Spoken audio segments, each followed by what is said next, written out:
श्री गुरु सत्ताई नमः। सभी को प्रणाम।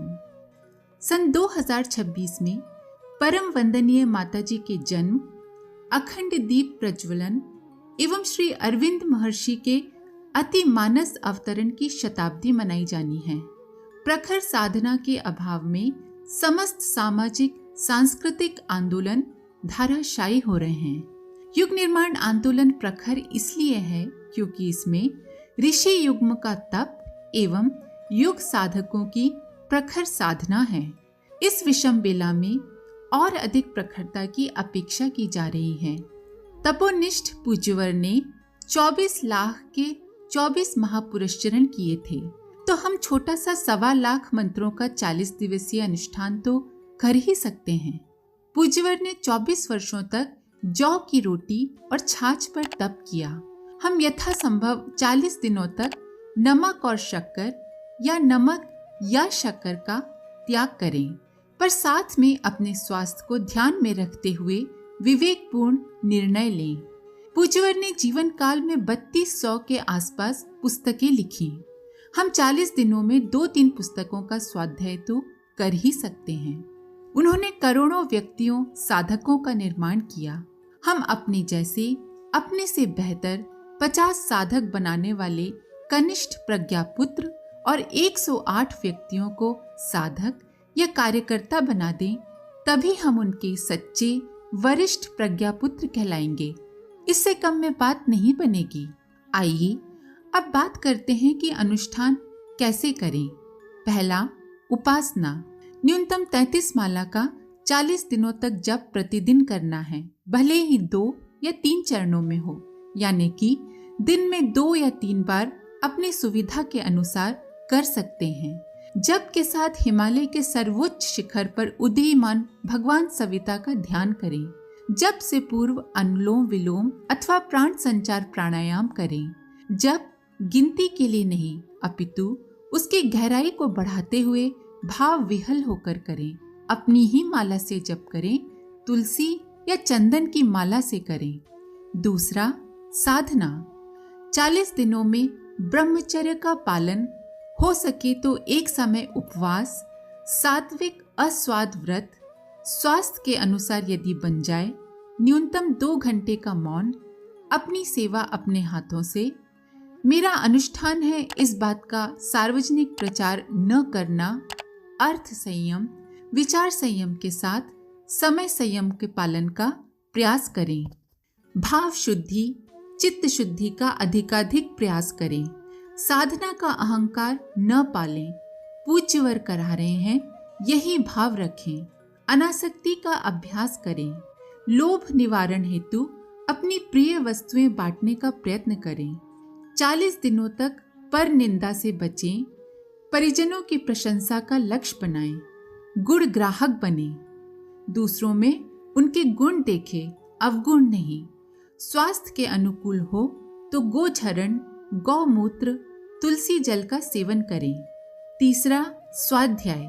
स्वाध्याय से श्रद्धा संवर्धन होता है, अतः गायत्री महाविज्ञान, हमारी वसीयत और विरासत, महाकाल की युग प्रत्यावर्तन प्रक्रिया, लोक सेवियों हेतु दिशा बोध, इन पुस्तकों का अनिवार्य स्वाध्याय करें।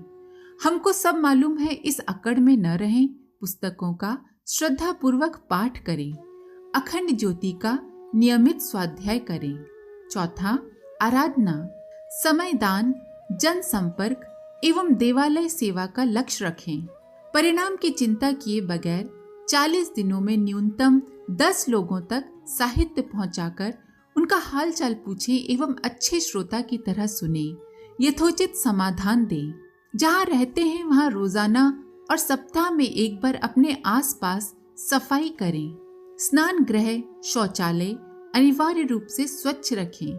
समय बचाने हेतु व्हाट्सएप एवं अन्य सोशल मीडिया का विवेक युक्त उपयोग करें। 5वां, अखंड जप, दीप यज्ञ। इन 40 दिनों में प्रत्येक साधक अपने निवास पर 1 दिन का अखंड जप रखे, जिसका समापन दीप यज्ञ से हो। 6वां, अंशदान। 1 कप चाय का खर्चा बचाकर 5 रुपए प्रतिदिन जमा कर 200 रुपए पूर्णाहुति में लगाएं। ये क्रम वर्ष भर एवं निरंतर चलने दें। इस राशि का उपयोग विद्या विस्तार में करें। 7वां, साधना के दौरान सूतक, अशौच इत्यादि की बाधा आवे तो उतने दिन साधना आगे बढ़ा दें, किंतु इसे बहाना न बनाएं। ये समस्त अनुशासन घर के लिए है। अपनी ही माला से जप करें, हो सके तो अपना ही आसन लें। गोमुखी का प्रयोग अर्थात माला को ढक कर जप करें। स्वच्छ वस्त्रों में और संभव हो तो पीले वस्त्रों में ही जप करें। अनुष्ठान के पूर्व यज्ञोपवीत को बदल लें। साप्ताहिक रूप से घर पर संभव हो तो शक्ति पीठ पर यज्ञ में भाग लेवें। अपने घर में दैनिक यज्ञ जितना संभव हो करें। 8वां, चिंतन। साधना में है तो सारे काम बंद, ऐसा ना करें। गुरु कार्य हेतु साधना कर रहे हैं, अतः गुरु कार्य ही जीवन साधना है, इसका ध्यान रखें। हर सुबह नया जीवन, हर रात नई मौत, आत्मबोध, तत्वबोध की साधना करें। अन्य विषयों पर बेकार की चर्चा में भाग न लें, विनम्रता पूर्वक वहां से हट जाएं। 9वां, मौन साधना। 40 दिनों में एक बार 1 दिन के मौन शिविर में अपनी भागीदारी सुनिश्चित करें। 10वां, वृक्ष गंगा अभियान। तरु पुत्र तरु मित्र योजना में भाग लेकर वृक्ष देव की स्थापना का संकल्प करें। वृक्ष को पितृवत, मित्रवत, पुत्रवत पालने, रक्षा करने एवं संवर्धन करने हेतु तत्पर हों। 11वां, पूर्णाहुति। समस्त शक्तिपीठों में एक साथ एक समय पर संपन्न होगी। न्यूनतम 108 आहुतियां देनी ही हैं। साधकों के यज्ञ में कृपणता न हो। पूर्णाहुति को भाव श्रद्धा से युक्त होकर करें। समस्त साधक अपने घर पर तैयार किए गए मिष्ठान का भोग गायत्री माँ को लगाएं। 12वां, ब्रह्म भोज। अनुष्ठान के समापन पर ब्रह्म भोज हेतु सत साहित्य का वितरण करें। आइए अब कुछ ऐसे प्रश्न या शंका जो आपके मन में आ सकते हैं उनका समाधान कर लें। पहला प्रश्न, साधना के बीच में कुछ सूतक, व्यवधान या मासिक धर्म आता है तो क्या करना है? इसका उत्तर है मानसिक जप करते रहें और उतने दिनों के लिए साधना बढ़ा दें। प्रश्न है, हम गायत्री जप, मंत्र लेखन, गायत्री चालीसा को मिलाकर कर सकते हैं क्या? उत्तर है साधारण तौर पर 6 मिनट में 108 मंत्र जप या एक माला, 10 मंत्र लेखन और एक गायत्री चालीसा होता है। हम 3 घंटे में साधारण रूप से 30 माला, 300 मंत्र लेखन या 30 गायत्री चालीसा कर सकते हैं। हम इस 3 घंटे को अपनी रुचि के अनुसार कर सकते हैं। प्रश्न है, हम 3 घंटे एक साथ नहीं बैठ सकते। उत्तर है कोई बात नहीं, आप इसे 2-3 समय में बांट सकते हैं। 1-1 घंटे का 3 अलग अलग समय कर सकते हैं। अपनी दिनचर्या के अनुसार बांट लीजिए। प्रश्न है, क्या इसमें किसी समय की पाबंदी है? उत्तर है आप अपनी दिनचर्या के अनुसार समय निर्धारित कर लें। जैसे कि जो भाई बहन रात्रि में काम करते हैं वो भला ब्रह्म मुहूर्त में कैसे साधना करेंगे?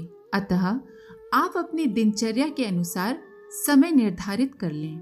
प्रश्न है, क्या भोजन में फेरबदल आवश्यक है? उत्तर है भोजन सात्विक हो तथा घर का हो तो अति उत्तम। हमें अपने स्वास्थ्य के अनुसार भोजन का संकल्प लेना है। अनुष्ठान काल में अगर शरीर हल्का रहेगा तो इससे बहुत सहायता मिलेगी साधना में। प्रश्न है, क्या कलश और दीपक लगाना आवश्यक है? उत्तर है गायत्री की अनंत शक्तियां हैं, उसमें से प्रमुख 24 है। इन सब शक्तियों में सिर्फ 2 शक्तियां प्रत्यक्ष रूप से दिखाई देती हैं। एक है मंदाकिनी अर्थात माँ गंगा और दूसरी है पयस्विनी अर्थात गौ माता। इसीलिए गायत्री के अनुष्ठान साधना में प्रत्यक्ष रूप से उपस्थित गायत्री रूप गौ और गंगा का समावेश करना होता है। अनुभव के आधार पर साधना काल में अखंड दीपक लगाने से बहुत सहायता और लाभ मिलता है। गौ घृत दीपक को गौ माता और चेतना के रूप में तथा कलश को गंगा माता और पवित्रता के रूप में स्थापित किया जाता है।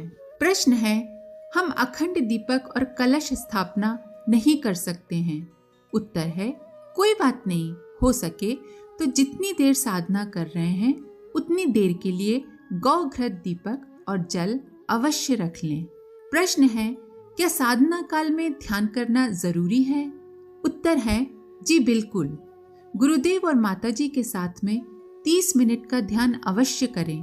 अगर 30 मिनट का नहीं कर सकते हैं तो कम से कम 15 मिनट का ध्यान सविता देव का अवश्य करें।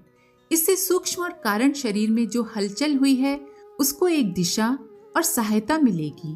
प्रश्न है, क्या साधना काल में स्वाध्याय करना जरूरी है? उत्तर है, जी हाँ, अति आवश्यक है। 1 घंटे का स्वाध्याय अवश्य करना चाहिए। अगर 1 घंटा नहीं कर सकते तो कम से कम 30 मिनट का स्वाध्याय अवश्य करें। अनुष्ठान काल में जब मन बगावत करेगा तब गायत्री महाविज्ञान का स्वाध्याय इस अवरोध को नष्ट करने में सहायता करेगा।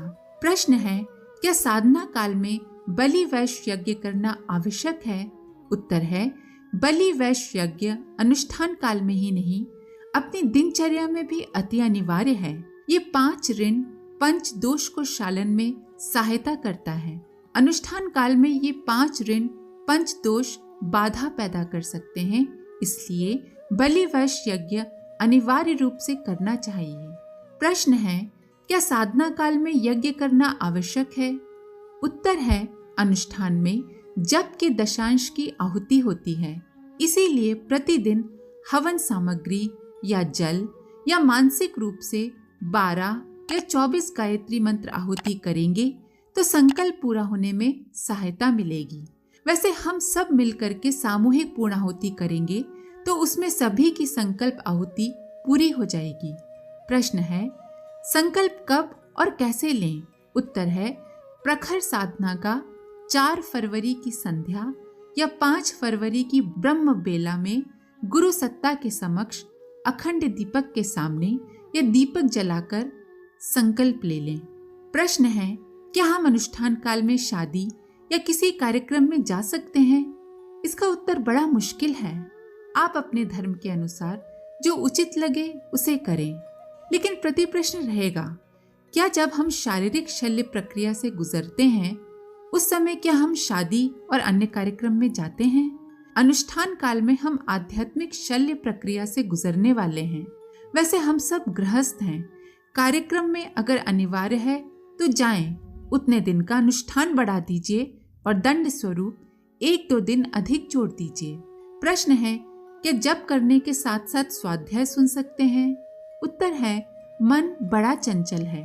ये प्रश्न मन का है, वो बाहर निकलने का रास्ता ढूंढ रहा है। एक समय एक ही क्रिया करेंगे तो अच्छा रहेगा।